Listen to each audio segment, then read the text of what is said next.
Saludos estudiantes, bienvenidos a esta nueva unidad. Vamos a continuar con el contenido de nuestra materia Fundamentos de Administración.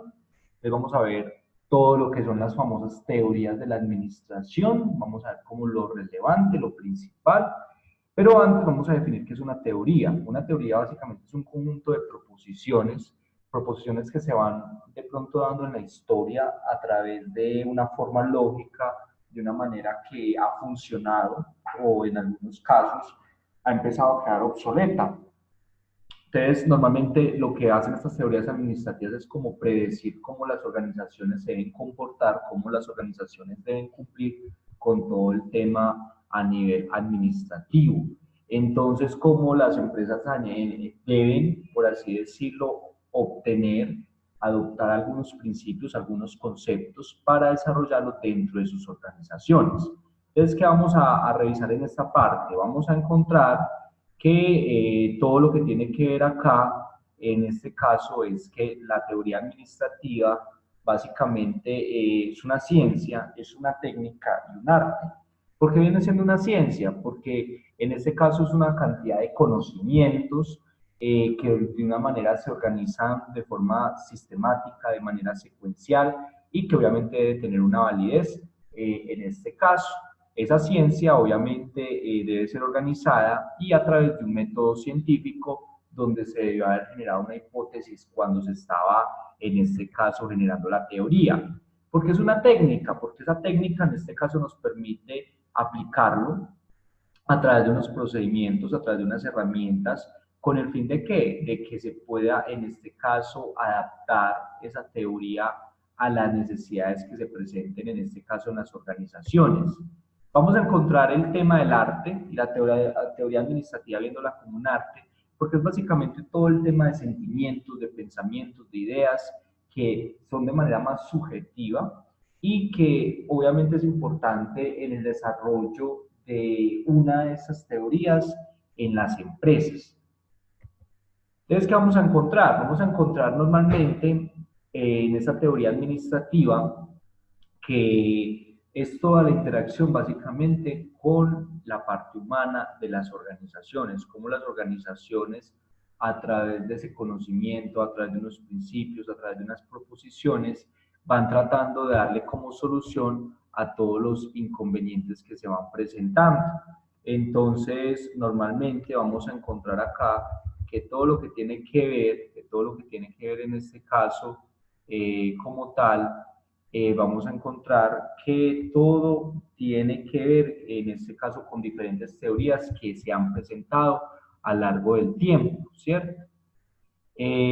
Vamos a encontrar entonces en esta primera parte, vamos a encontrar lo que en esta teoría administrativa es básicamente regida por diferentes principios, que muchos principios han quedado fuera, en este caso, de la actualidad, es decir, que han quedado de pronto relevados porque han aparecido nuevas teorías que adoptan o de pronto actualizan ciertos conceptos. Entonces, vamos a arrancar, vamos a mirar lo que es la famosa teoría Taylor y la administración científica.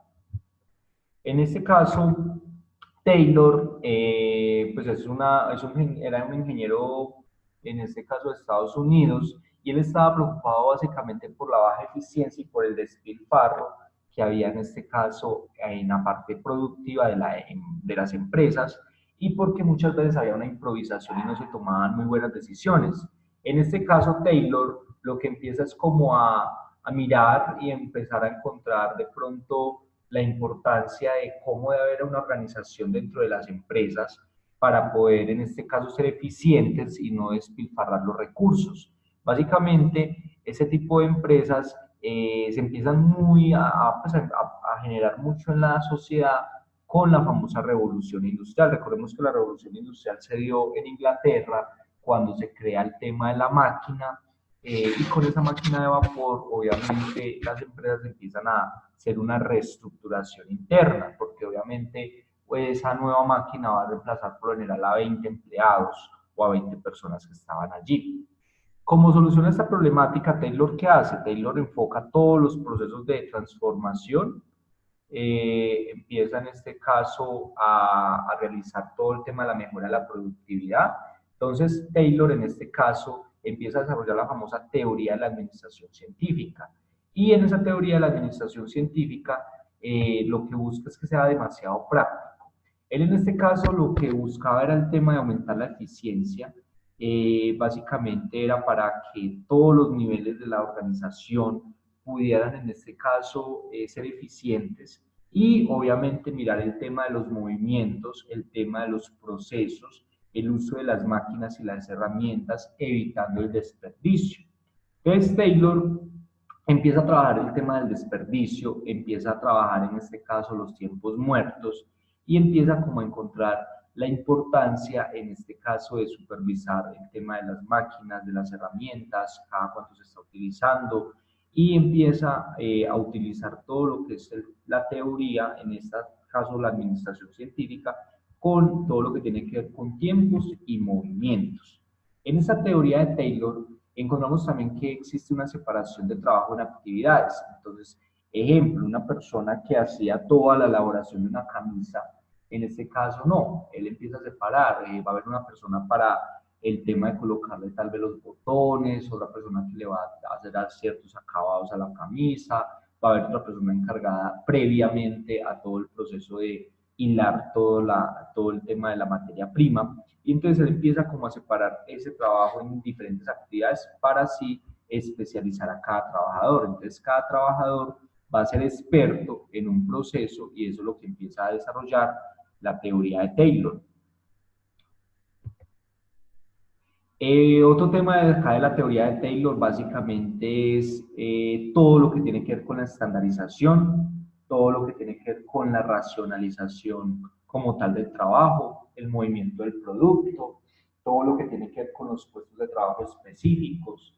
Entonces, aquí encontramos la importancia de esta teoría que lo que hizo fue como analizar el trabajo, empezó a estudiar los tiempos y movimientos que de pronto no eran muertos, o eran de pronto ineficientes o de pronto gastaban como tal ese tiempo y no se podían como aprovechar correctamente. Empieza a aparecer también la teoría, en este caso, del estudio de la fatiga humana, y en este estudio de la fatiga humana, Taylor, en este caso, trata como de, bueno, disminuir la productividad y la calidad y todo lo que tiene que ver con la rotación del personal. Entonces, empieza a mirar y estudiar los accidentes, las enfermedades, el agotamiento físico, el estudio de todos los movimientos a nivel de pronto de la organización, la anatomía, la fisiología, la razón por la cual se determinó todos los principios que tenían que ver en este caso con el uso del cuerpo humano y todo lo que tiene que ver en este caso con el diseño y herramientas y equipos funcionales. División del trabajo y especialización del obrero, lo que les decía, entonces él empieza a hacer sus teorías, él empieza a clasificar como tal ese trabajo, a especializar a cada uno de los trabajadores de la organización, de la empresa, en este caso para que se pueda enfocar todo el tema de la eficiencia, es decir, que se hiciera en el menor tiempo posible y obviamente reduciendo el tema de recursos. Diseño y cargo de tareas. En esta teoría de Taylor también se empiezan a diseñar las tareas, los cargos. Es una teoría demasiado importante que pues todavía hoy podemos decir que en las compañías y en las empresas se siguen definiendo todo este tipo de cargos de tareas donde cada persona va teniendo unas funciones, va teniendo en este caso unos desarrollos, pero para eso es importante el entrenamiento o la capacitación. También teoría de Taylor habla de los incentivos salariales, todo lo que son los premios por producción. Entonces, en estos incentivos salariales está básicamente enfocado a beneficios económicos de acuerdo a la producción. Es decir, si usted tenía que producir las 40 camisas al mes y si lo lograba, obviamente iba a tener una remuneración por haber hecho esto. Y acá también habla de homo economicus. ¿Qué es el homo economicus de Taylor? El homo economicus de Taylor básicamente es aquel operario, aquel empleado que siempre va a estar motivado por una recompensa económica y material. Entonces acá esa teoría habla de que el hombre siempre es económico, el hombre requiere siempre dinero y por eso obviamente trabaja. Las condiciones ambientales del trabajo, en este caso la teoría de Taylor va más allá cuando empieza a hacer el estudio de todos los cargos, analizar todos los cargos y encuentra la importancia, en este caso, de todo lo que tiene que ver con las condiciones en el ruido, la iluminación, la ventilación, la comodidad.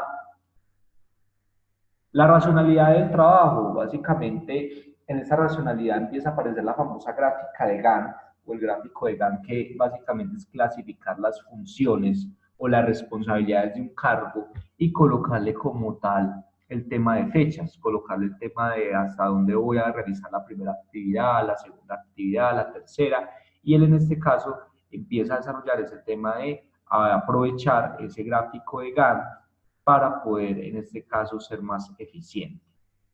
La estandarización de los métodos y las máquinas, lo que hablábamos, todo lo que tiene que ver con un tema de homogeneidad, todo el tema de herramientas, todo el tema de la eficiencia, evitar el desperdicio. La supervisión funcional es súper importante. Según Taylor decía que era importante que existiera alguien que estuviera como encargado de hacer el seguimiento al trabajo, a validar si se estaba cumpliendo.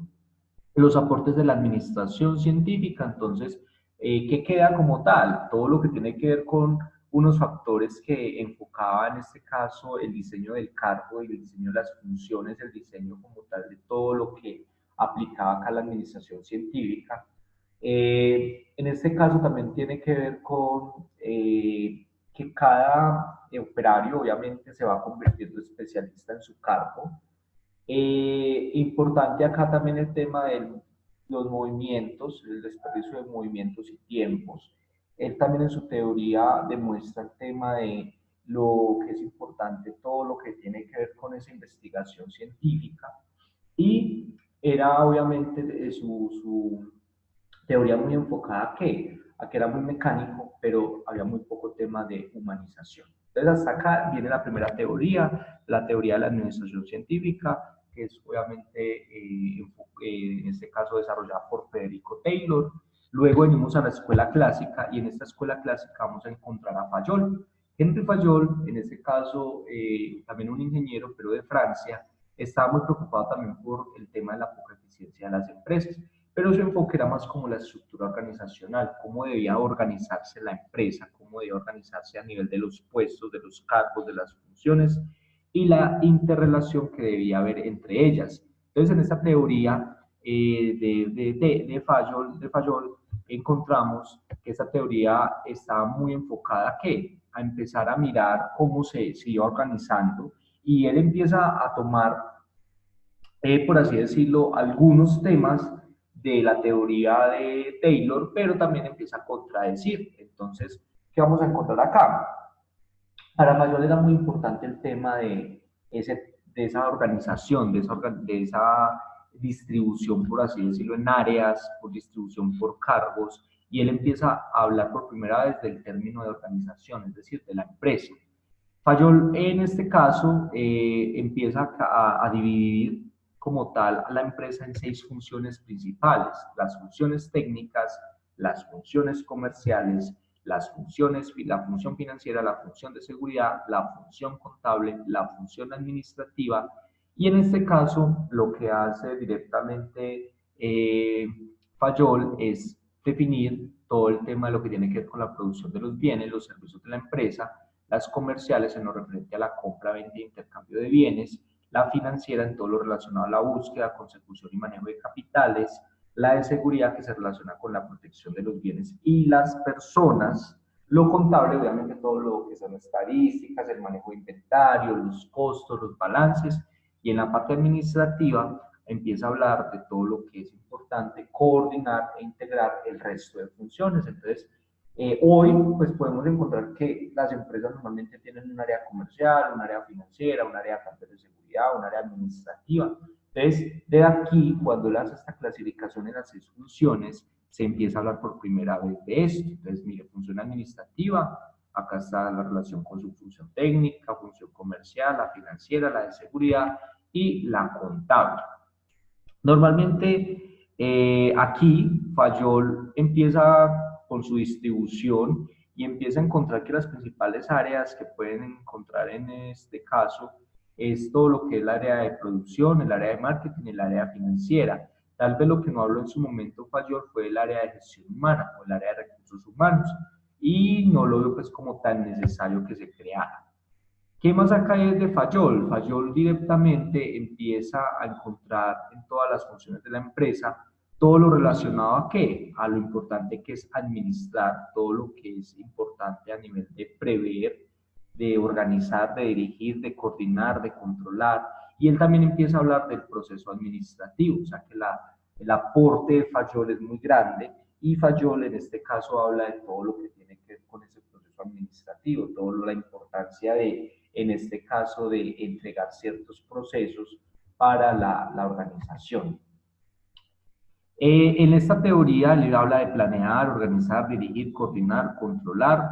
Hoy el tema tal vez de dirección y organización están muy de la mano, o el tema de la coordinación, perdón, de dirigir y coordinar están muy de la mano, entonces hoy todavía seguimos hablando de planeación, organización, en este caso dirección y control. Entonces planear, que él decía, en este caso Fayol, es evaluar y comprender el futuro y estructurar las acciones, qué voy a hacer a futuro, cómo me voy a organizar. Organizar consiste en qué? Asignar unos recursos humanos, físicos, materiales, financieros. Dirigir busca obviamente en este caso darle una responsabilidad a unas personas que van a dirigir toda la organización. El tema del coordinar es lograr todo lo que tiene que ver con los esfuerzos, con los recursos y que todo se pueda armonizar o estar en este caso sincronizado. Y controlar obviamente todo el tema del seguimiento, todo el tema de validar si se está cumpliendo o no y qué es lo que está faltando. En la escuela clásica se sigue hablando de la división de trabajo, entonces acá lo que hizo de pronto en la anterior teoría de la administración científica, Taylor, era más como separar todo lo que era por procesos. Aquí se sigue hablando con el tema de la especialización del operario, pero la importancia de que esa mano de obra sea más eficiente. La autoridad y la responsabilidad para Fayol era súper importante el tema de rendirle cuentas a alguien, es decir, tener en este caso un supervisor, una autoridad, donde las personas de la empresa tenían que brindarle en este caso como el acompañamiento a todo lo que estábamos en este caso validando con respecto a la importancia a nivel de todo lo que tiene que ver con brindarle pues como que alguien me pueda supervisar esas tareas o esas funciones para validar si están bien.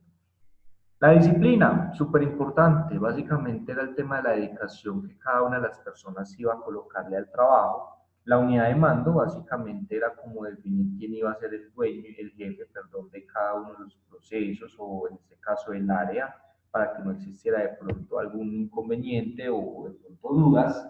La unidad de dirección en este caso está más enfocada a qué? Esa unidad de dirección está muy enfocada a que cada jefe debe tener objetivos comunes, la subordinación, en este caso de los intereses, tiene que ver con el tema de los intereses particulares y todo el tema grupal.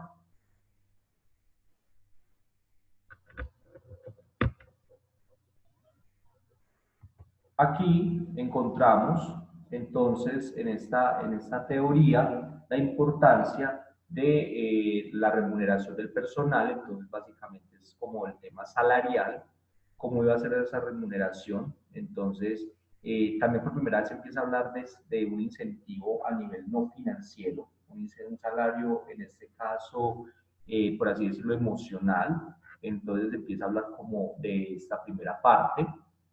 La centralización básicamente estaba enfocada a qué? A centralizar todo lo que tenía que ver con las decisiones, la autoridad, la cúpula, la jerarquía, y reducir la importancia del papel del subordinado.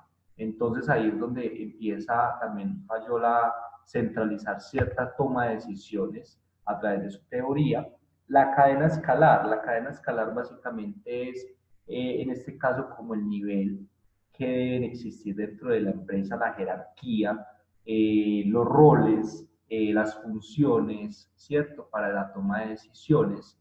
El orden, pues básicamente tiene que ver con todo lo que está enfocado a la utilización del material y la importancia de que ese recurso sea verdaderamente eficiente, pues utilizado eficientemente. La equidad, todo operario debe ser tratado de manera igual. La estabilidad del personal básicamente Fayol hablaba de que las empresas deben ser, pues, que las personas eran muy valiosas para la empresa.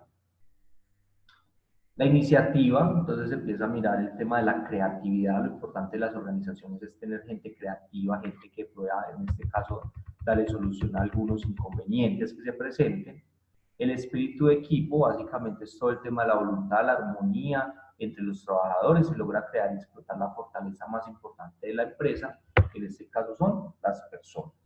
En la escuela clásica, la organización que se concebía Fayol tenía fuerte influencia en la milicia, la cual reflejaba la estructura, la forma, la disposición y la interrelación entre los cargos. Todo lo que tenía que ver con la jerarquía, todo lo que tenía que ver en este caso con un solo jefe, específicamente con la estructura y quién era el subalterno. En la escuela clásica básicamente se concebía la organización como una estructura lineal, piramidal. Entonces los conceptos tomaron sentido, todo el tema de la autoridad en línea, todo el tema a nivel del staff. Entonces se empieza a hablar de, bueno, hay una autoridad en línea que son básicamente como las principales dependencias o departamentos de la empresa, pero también hay unas áreas de staff que dan el soporte, en este caso, a las demás áreas. Entonces hasta acá llega la teoría clásica desarrollada por Fayol, Henry Fayol. Venimos ahora con la escuela de la burocracia. La escuela de la burocracia básicamente la fundó Weber y Weber básicamente hablaba de la importancia de la burocracia más que todo en la administración pública. Entonces por primera vez empieza a hablar de la administración del sector público o gubernamental y que hoy en la actualidad sigue teniendo mucha vigencia. En esta burocracia, básicamente, Weber que decía, era importante como, bueno, el tema gubernamental, el sector en este caso público, debía pues, ser también visto como una organización y empieza a involucrar la ciencia política, el derecho y a la sociología en esta definición. En la burocracia básicamente se hablaba de la necesidad de que esta organización básicamente era como el tema de la excesiva centralización en poca participación de los dirigidos. Los dirigidos básicamente no tenían ni voz ni voto. Y como la tramitología necesaria para cumplir con las tareas, como la ineficiencia de las organizaciones. En la escuela de la burocracia, básicamente Weber empieza también a desarrollar todo lo que tiene que ver con la posición dominante entre una persona y la otra, es decir, un subalterno, en este caso un supervisor. La sociedad tradicional en la burocracia básicamente es una hegemonía patriarcal, por ejemplo, el tema familiar, entonces se trata como de similar a nivel empresarial como esa estructura y la importancia de la autoridad para que haya un superior y se pueda ejercer el poder. A nivel carismático, esa teoría burocrática o la burocracia, básicamente la influencia del superior sobre el subordinado, pero obviamente en este caso el subordinado confía y cree en su superior. El carisma del superior radica en su personalidad influyente, que tan influyente ya no es como tanto el tema del miedo o el respeto que se le tenga, sino más como el tema de una buena comunicación entre ellos. La sociedad legal básicamente es como todo lo que tiene que ver con la importancia de normas, de procedimientos, de leyes para poder trabajar. Entonces, ¿cuáles son las características puntuales de la teoría de la burocracia? Es un carácter legal de las normas, entonces estamos enfocados al tema de otorgar normas, reglamentos escritos, el tema de las comunicaciones, todo el tema de la comunicación a nivel que debe ser siempre escrita para tener pues como el debido soporte, la racionalidad y la división del trabajo. Cada persona cumple con las funciones específicas en las cuales tiene atribuciones particulares, entonces en eso se basa esa teoría. Las relaciones impersonales, la importancia en este caso de las funciones que se deben cumplir, la jerarquía de autoridad, todo lo que tiene que ver en este caso con una línea más alta de autoridad, sobre la otra, la estandarización de procesos, entonces es donde cada persona está enfocada al cumplimiento de un proceso, de un procedimiento, y las reglas y normas, en este caso, rigen directamente el cargo. La competencia y la meritocracia, se empieza a hablar por primera vez del término de meritocracia, donde la idea es que cada decisión en el tema de selección sea de acuerdo a la capacidad o la competencia técnica que tenga cada uno de los empleados. Y la especialización de la administración obviamente está enfocada en este caso a todo lo relacionado con la importancia de la segregación que tienen en este caso los dueños sobre los medios de producción. Profesionalización de los participantes, entonces la importancia de que las personas estudien, se preparen, se profesionalicen. El funcionamiento previsible, entonces en la burocracia básicamente es que se debe cumplir esas normas, esos reglamentos que se están de pronto elaborando. ¿Qué debilidades tiene como tal la teoría de las burocracias? El apego a las normas. Entonces, muchas veces cuando se tenían inconvenientes en una empresa, en este caso más que todo el sector gubernamental, obviamente también lo pudieron haber aplicado a empresas del sector público, privado. En este caso es que si no estaba en la norma, entonces prácticamente no había forma de solucionar el inconveniente. Otra debilidad es el excesivo formalismo y papeleo. Toda esa documentación que existía obviamente genera como mucho retroceso. La resistencia al cambio, todo el mundo se vuelve muy rutinario, todo el mundo está muy normativizado, entonces el funcionario obviamente no tiene como la posibilidad de proponer o de hacer algo diferente. Las relaciones despersonalizadas, entonces en este caso existe un ambiente donde las relaciones interpersonales no son como tan importantes. Las decisiones jerárquicas, pues obviamente son las personas de arriba que tienen la autoridad para tomar decisiones. El conformismo, básicamente las personas someten a las normas de tal forma que hagan exactamente que se espera. En este caso, todo el tema de espontaneidad. La muestra de autoridad debido a la existencia misma de la burocracia, entonces en este caso muchas veces no se encuentra esa autoridad porque no es como directamente unas relaciones como que muestren esa importancia y la pobre atención a los clientes. El cliente en este caso es muy, lastimosamente, muy poco ha tenido en cuenta en la teoría y obviamente se ve pues lastimosamente muchas veces las entidades gubernamentales pues, se contrata cierto tipo de personal donde no brindan verdaderamente ese como acompañamiento o solución al cliente.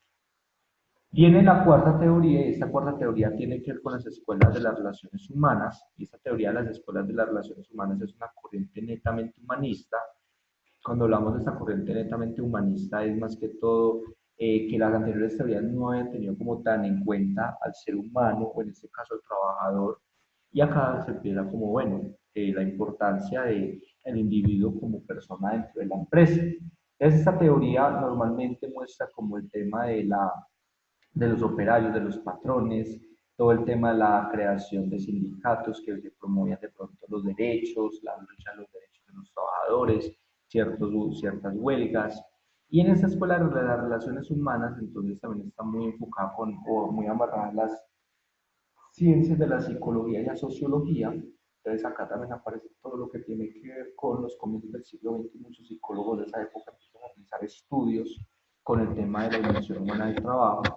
Y las conclusiones que tuvo, por ejemplo, Elton Mayo en este caso, es que esta teoría como tal era de mirar la capacidad física del trabajador. Los empleados no solo se motivan por factores externos salarios, sino también por temas psicológicos, temas de beneficios que puedan obtener por trabajar en esa empresa. Y por tanto, en este caso, el comportamiento del individuo no está en este caso aislado con los miembros del grupo. Elton Mayo, que fue pues, el que desarrolló esta teoría de las relaciones humanas, básicamente esta teoría está muy enfocada al tema de la importancia de las recompensas y las sanciones, en este caso no económicas, y según él, decía que eso tenía un gran impacto en la productividad y en la felicidad del trabajador. Entonces, la importancia de que el trabajador debía ser visto en esa teoría era para poder darle como soluciones. Acá en esa teoría encontramos todo lo que tiene que ver con el tema a nivel de la estructura, la responsabilidad de la autoridad, todo lo que tiene que ver a nivel monótono, todo el tema a nivel eficiente. Las mejores tecnologías, las mejores tecnológicas en este caso son vistas como por tema de explotación. Y encontramos una quinta teoría, que es la teoría de sistemas. Esta teoría de sistemas, encontramos esta teoría sobre básicamente el tema del conocimiento, la solución de cada problema. Y en esta teoría básicamente se consideraba como la situación aislada, aparte del mundo, Entonces empieza a hablar esa teoría en la importancia de encontrar de manera holística una solución no parcial, sino obviamente una solución integral, donde en este caso la importancia de esa teoría era como darle soluciones a los inconvenientes que se presentaban en la empresa. Ese es un enfoque más que todo innovador, un tema de buscar solucionar los problemas administrativos, investigar. Eh, Esa teoría de los sistemas básicamente es que está enfocado y pues, cuando hablamos de un sistema es como un conjunto de elementos que interactúan entre sí, que transforman, que hay unas entradas, que hay unas salidas y obviamente la importancia de trabajar con este tipo de sistemas. Entonces, pues, ¿cuáles son los parámetros de un sistema? Los insumos, que son las entradas, los productos, que son las salidas, los procesos de transformación, que es el procesamiento, la retroalimentación, que es la retroinformación y el entorno del ambiente, entonces insumos o entradas. En este caso, todo lo que se requiere, pues como por en este caso para lo toma en este caso el entorno, todo lo que se requiere en un sistema.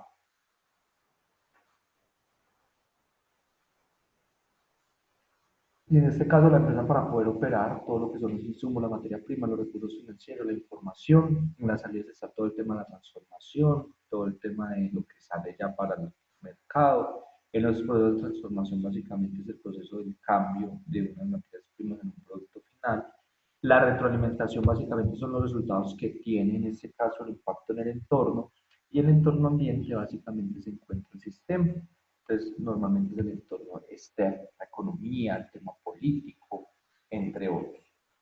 Parámetros de los sistemas, entonces acá estamos hablando del insumo, la transformación, un producto, y al final se hace un tema de retroalimentación.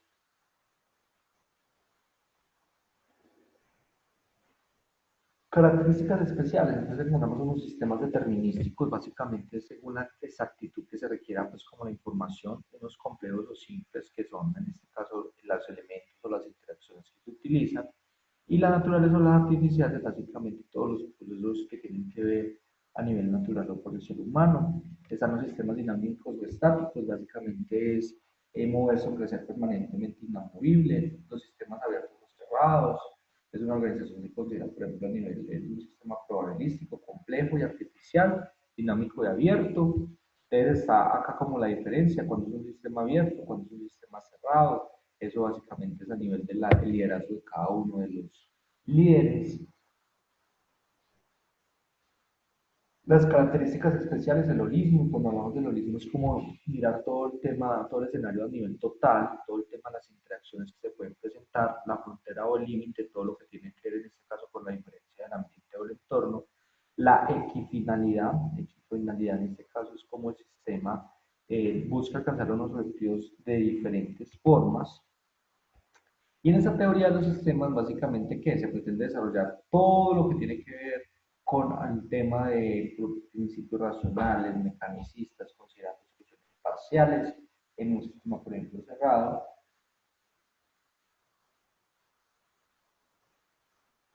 o sistemas integrales en un sistema abierto. Llegamos con una escuela, la escuela situacional o de contingencias. Esta escuela básicamente tiene que ver con todo lo relacionado a la importancia del administrador y cómo el administrador debe tener en cuenta sus variables tecnológicas.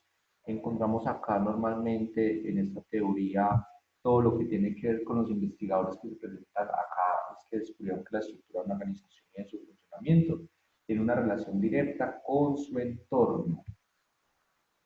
Entonces, todo el tema situacional, todo el tema de cómo se solucionan los inconvenientes, todo el tema de contingencias, del plan B, el plan C, el plan D, que se pueda en este caso darle solución. Entonces, de acuerdo a esto, lo que se busca es obviamente aumentar la eficiencia. En este caso, Web afirma que una empresa tendrá éxito si su estructura organizacional es la más adecuada para la tecnología que utiliza. En esta escuela situacional de contingencia se habla básicamente de la organización mecanicista, la importancia de que todo tenga pues, unos resultados, todo el tema esté planeado, todo el tema de esté regulado por alguien. A nivel de organización orgánica, todo el tema a nivel de satisfacción, de flexibilidad, de desarrollo de las personas. Esta organización básicamente son flexibles en el entorno, Chandler, otro autor pues, que desarrolló también esta teoría situacional o contingencia, básicamente esta teoría él buscaba determinar la estructura que requería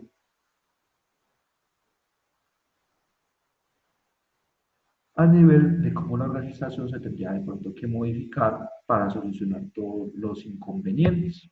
Entonces, en esta escuela como tal se empieza a hablar de la organización a través de unos aspectos como el ambiente que rodea ese ambiente de la empresa, la adaptación entre trabajo, empresa y personal. Y finalizamos con la teoría de desarrollo organizacional. Esa última teoría, que tiene que ver con fundamentos de administración, Berkar básicamente le asigna el nombre del desarrollo organizacional. Y cuando hablamos de desarrollo organizacional, está muy enfocado al tener un personal satisfecho dentro de la compañía. Es todo lo que son acciones planeadas con el fin de que transformar la cultura y que esa cultura obviamente está orientada directamente al cliente interno. El cliente interno entiéndese como empleado.